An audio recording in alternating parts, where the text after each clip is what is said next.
ચાલો મિત્રો, જય દ્વારકાધીશ। કેમ છો બધા? મજામાં ને? અમે પણ મજામાં જ છીએ। તો આજે આપણે બનાવવાના છે ભરેલા ખજૂરના ભજીયા। ભરેલા ખજૂરના ભજીયા કેવી રીતના બને ને, તો એ વિડીયોમાં બન્યા રહેજો। અને આપણે બધી છે ને સામગ્રી તૈયાર કરી લીધી છે, અને હવે એને બધી પ્રોસેસ કરવાની ચાલુ કરીએ। તો બન્યા રહેજો વિડીયોમાં। જો આટલા દાણા છે, તજ છે, લવિંગ છે, ધાણા છે, જીરું છે, ગાંઠિયા છે, ખજૂર છે, ચણાનો લોટ છે। હવે એને આપણે પ્રોસેસ ચાલુ કરીએ, ત્યાં સુધી તમે વિડીયોમાં બન્યા રહેજો। જો પહેલાં તો છે ને આ ધાણા, તજ, લવિંગ અને આ ધાણા, ઓલા દાણા ને આ ધાણા, પછી આ જીરું, આટલું આપણે શેકવાનું છે। શેકવાનું મતલબ આપણે ઘરે મસાલો બનાવવાનો હોય, જે આટલા ગાંઠિયા છે, અને આ શેકવાનું। શેકીને પછી એને મિક્સરમાં ક્રશ કરી અને પછી આપણે એને ભૂકો કરવાનો છે। ત્યાં સુધી બન્યા રહેજો વિડીયોમાં। જો આપણે મસાલો છે ને શેકાઈ ગયો છે, આ રીતના શેકી લેવાનો। બીવાન નહીં, ભલે ધુવાડા નીકળે, બરે નહીં, કેમ કે આ ઓલી છગડી ઉપર છે એટલે ઘડીક તમને ધુવાડા જેવું દેખાય, પણ આમ બરે નહીં, આવી રીતના। હવે આપણે શેકાઈને મસ્ત બની ગયો છે, તો એને આપણે ઉતારી લઈએ। જો હવે આમાં આપણે છે ને ક્રશ કરવાનું છે, એટલે મસાલો બધો છે ને આમાં નાખીને મસાલો બનાવી લઈએ। એ મસાલો બધો શેકીને કમ્પ્લીટ કરી લીધો, એનો મસાલો બનાવવાનો છે। એમાં આપણે એક મરચું નાખી દઈએ તીખાશ માટે, એટલે મિક્સ થઈ જાય। અને આટલા ગાંઠિયા નાખી દઈએ, આ જે ભરેલો ખજૂર બનાવવાનો હોય ને એના માટે। અને સ્વાદ પ્રમાણે જો આપણે જે નાખવું હોય, કોઈ હિંગ છે, નિમક છે, એટલે એ બધું અમે નાખીએ। પછી જો એક અડધી ચમચી છે ને નમક નાખવાનું, અને 1 ચમચી જેટલી એમાં 1 થી 2 ચમચી ખાંડ એડ કરવાની, આજે મસાલો બનાવવા માટે। એટલે મસાલાનો ટેસ્ટ છે ને તમે બહારથી લ્યો કે અહીંથી લ્યો, બે સરખો જ લાગશે તમને।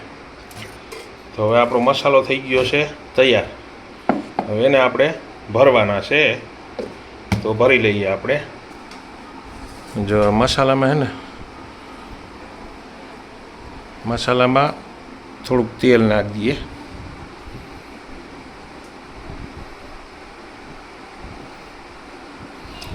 તેલ નાખીને પછી આમ મિક્સ કરી નાખે, એટલે હે ને ખજૂર ભરવામાં સરખું વ્યવસ્થિત લાગે। જે આ રીતના મસાલો છે ને, તમે પણ ઘરે એકવાર બનાવજો કે કેવો ટેસ્ટી બને। બહારથી લઈએ એના કરતાં ઘરે બનાવો ને ઓરિજિનલ અને ટેસ્ટ બને એમ। જે આપણે નજરે જોયેલી વસ્તુ હોય એ વસ્તુનું આપણે ઉપયોગ કરીએ ને, એટલે વસ્તુ સારી બને એમ। આમાં છે ને આપણે થોડોક ગોળ નાખવો હોય તો નાખી શકીએ, પણ આપણે ખજૂર છે એટલે ગોળ નાખવાની જરૂર નથી। બાકી ગમે એ વસ્તુ તમે ભરેલી બનાવો, એમાં આવી રીતના મસાલો બનાવો। હવે છોકરાઓને કેવું ખાવું હોય ને, આ તીખું કે લાગે ને, તો ગોળ થોડો એડ કરો ને, તો આ મસાલો એકદમ ટેસ્ટી બને છે, અને ફર્સ્ટ નંબરનો મસાલો થાય છે।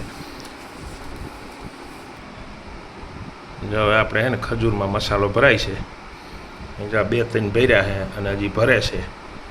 આવી રીતના મસાલો ભરી અને પછી એને આપણે તરસ્યું, એટલા માટે આપણે છે ને તેલ મૂકી દઈએ, અને લોટ આવી ગયો હોય તો લોટનું બેટર તૈયાર કરી લઈએ આપણે વ્યવસ્થિત રીતે। ત્યાં ખજૂર ભરાઈ જાય અને તેલ આપણે મૂકી દઈએ તરવા માટે। તો લોટનું બેટર તૈયાર કરવા માટે 1 ચમચીથી અડધી ચમચી આપણે એમાં નિમક નાખી દેવાનું, અને બીજું જો તમને સારું લાગતું હોય ને એવું લાગે તો થોડુંક અડધી ચમચી છે ને હિંગ નાખી દેવાની, અને લોટનો સુગંધ મસ્ત આવે। જો હવે આપણું બેટર તૈયાર થઈ ગયું છે. તો બેટર મસાલો ભરાઈ જાય એટલે આપણે ચાલુ કરી દઈએ. અને જો આ તેલ એ મૂકી દીધું છે ભજીયા બનાવવા માટે. જો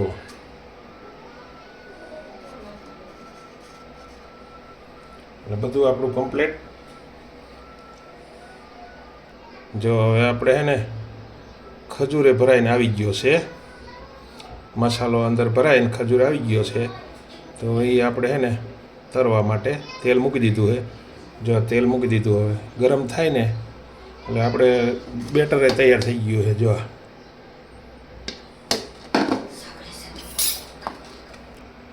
જો આપણે તેલ આવી ગયું છે અને તરવાનું કરી દઈએ ચાલુ. તો આવી રીતના હે ને જેમ ગોટા બનાવો ને એવી રીતના ભરેલ ખજૂર આવી રીતના નાખતું જવાનું અને તરતું જવાનું.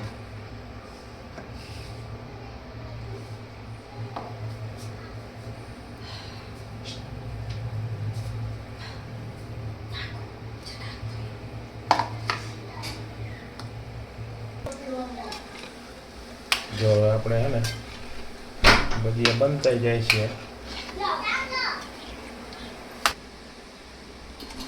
જો આપણે હે ને ભજીયા હે ને કમ્પ્લીટ પાકીને તૈયાર થઈ ગયા. ભરેલા ખજૂરના ભજીયા જો છે ને.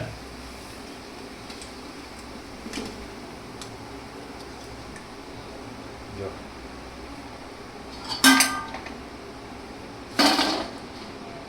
આ છે ભરેલા ખજૂરના ભજીયા. અને તમે પણ ટ્રાય કરજો કેવા બને. આ તો મસ્ત બન્યા છે. અમે તો અઠવાડિયામાં 1-2 વખત બનાવીએ જ છીએ ભરેલ ખજૂરના ભજીયા. પણ તમે પણ બનાવજો અને મસાલો છે ને ઘરે જ બનાવજો, બહારથી ન લેતા. બહારથી લઈને એમાં સ્વાદ નથી આવતો. આપણે જે ઘરે બનાવીએ ને એમાં સ્વાદ, જે આપણે આઈટમ હોય ને એનો સ્વાદ એમનેમ રહીએ. અને ઓલો તો શું છે કે 10% નાખ્યું હોય ને 80% બીજો વસ્તુ હોય ને એમાંથી મસાલો તૈયાર થઈને આવતો હોય.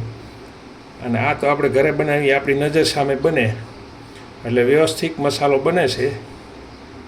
તમે પણ ટ્રાય કરજો. અને અમારો વિડીયો ગમ્યો હોય તો લાઈક શેર કરજો. અને અહીંયા સુધી જો આવ્યા હો તો સબસ્ક્રાઈબ તો જરૂર કરજો. જો આ હતા આપણા ખજૂરના ભજીયા, ચટણી ને મરચાં અને ભરેલ ખજૂરના ભજીયા. તમે પણ ટ્રાય કરજો કેવા બને અને કેવી રીતના બને. જો મસ્ત મસ્ત એકદમ